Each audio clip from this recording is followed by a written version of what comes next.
Hi, this is Miss Harris, and I'm going to show you how to get to your eClass homework. Start out at the Ivy Creek webpage. At the top, you will see the Students tab. Click eClass.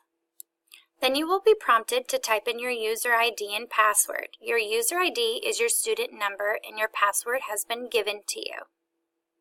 After you sign in, you will arrive at this page. Here you have digital textbooks, additional resources, and apps. Go all the way down to my eClass course pages.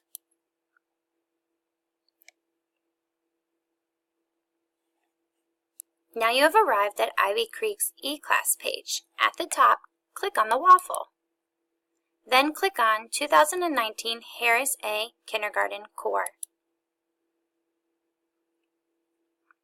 If you scroll down, you will find our monthly homework calendar. Click the calendar.